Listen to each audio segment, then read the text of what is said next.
Now to a 3 News Investigates exclusive. A recent arrest by Akron Police is highlighting the concerns over ghost guns, those build-it-yourself, untraceable weapons.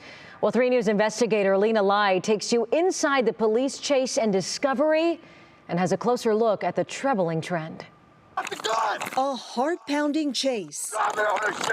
Akron police responding to shots fired, hot on the heels of a 16-year-old who took off running, then reached for a gun in his pocket. Drop it! Come with your hands! Put your hands up! And take a look at the gun with a gray polymer frame and a slide with no markings, no serial number, make, or model. It's like a ghost gun. It doesn't have any markings on it. Ghost guns.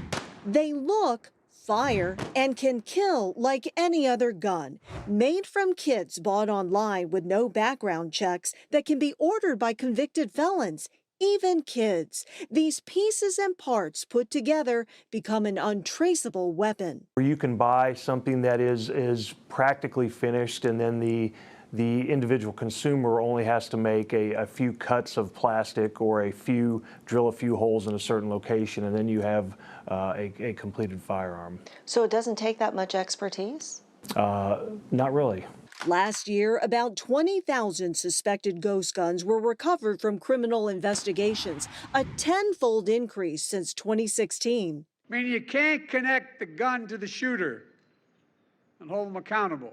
A new order by the Biden administration takes effect in August, requiring unfinished gun parts like the frame to include serial numbers and dealers to run background checks. But owner and instructor Doug Murillo at Stonewall Tactical in Broadview Heights. No, enforce the laws that are in place. Says the new regulations won't change much of anything. Putting more laws in place to legal, law-abiding citizens isn't really going to answer the question of the bad guys still getting a hold of guns. And just one day after President Biden's announcement on ghost guns, a gunman opened fire on a New York subway, injuring 24 people.